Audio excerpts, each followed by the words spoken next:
Rayalaseema lift irrigation project ఆపేయకుండా కొనసాగించాలి అనే డిమాండ్‌తో కడపలో జరిగినటువంటి గ్రేటర్ రాయలసీమ వైఎస్ఆర్ కాంగ్రెస్ పార్టీ కీలక నేత సమావేశం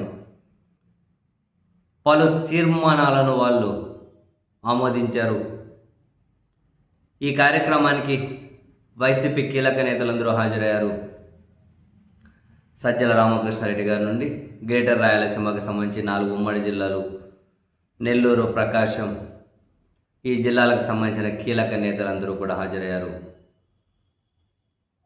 రాయలసీమ లిఫ్ట్ ఇరిగేషన్ సాధన కోఆర్డినేటర్గా సాగే శైలజానాథ్ గారు అందరినీ కోఆర్డినేట్ చేసి ముందుకు తీసుకెళ్తూ ఉన్నారు. ఈ కార్యక్రమంలో పాల్గొన్న కీలక నేతలు చేసిన కమెంట్స్ ఏంటంటే, చంద్రబాబు నాయుడు గారు మన వేలుతో మన కన్నె పొడుస్తూ ఉన్నారు. ఇది ఒక రాయలసీమకు జరుగుతున్న అన్యాయంగానే చూడకూడదు, ఆంధ్రప్రదేశ్కు జరుగుతున్న అన్యాయంగా చూడాలి. పక్క రాష్ట్రం ముఖ్యమంత్రి అడిగారు అని చెప్పి మన ముఖ్యమంత్రి ప్రాజెక్ట్ ఆపేయడం ఏంటి? మన వేలుతో మన కన్నే పొడవడం కదా. 101 టీఎంసీలతో 101 టీఎంసీల నీళ్లు తీసుకొని రాయలసీమలో సస్యశ్యామలం చేయాలనే ఉద్దేశంతో రాయలసీమ లిఫ్ట్ ఇరిగేషన్కు జగన్మోహన్ రెడ్డి గారు పూనుకుంటే ఇప్పటికి 1000 కోట్ల రూపాయలకు పైగా ఖర్చు పెడితే ఇప్పుడు ప్రయోజనం లేదని చెప్పడం ఏంటి? అది పూర్తిగా తప్పుదోవ పట్టిస్తున్నారు, ద్రోహం చేస్తూ ఉన్నారు. ఆ ప్రాజెక్టు వల్ల ప్రయోజనం లేదు అని చంద్రబాబు నాయుడు గారు చెప్పడం, మన వేలుతో మన కన్నే పొడవడం, ఈ ద్రోహం మీద అన్ని దశల్లోనూ చర్చ జరగాలి అని చెప్పి కొన్ని తీర్మానాలు ఆమోదించారు. సో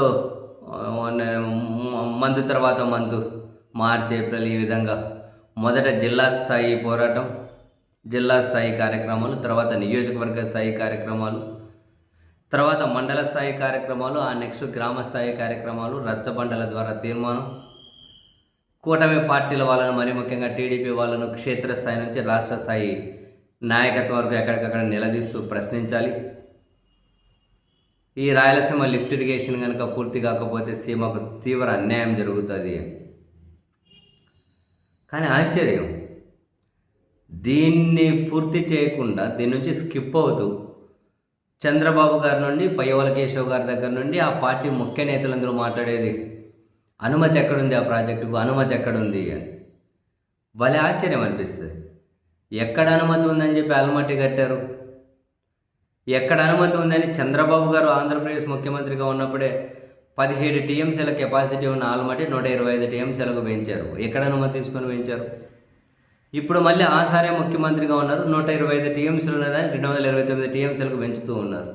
ఎక్కడ అనుమతి ఉందని?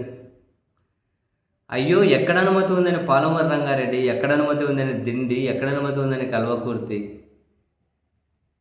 అనుమతి ఉన్న ప్రాజెక్టుల్లో నీళ్లు నింపుకోవాలి కాబట్టి ఈ ప్రాజెక్టులు చేపడుతూ ఉన్నాం.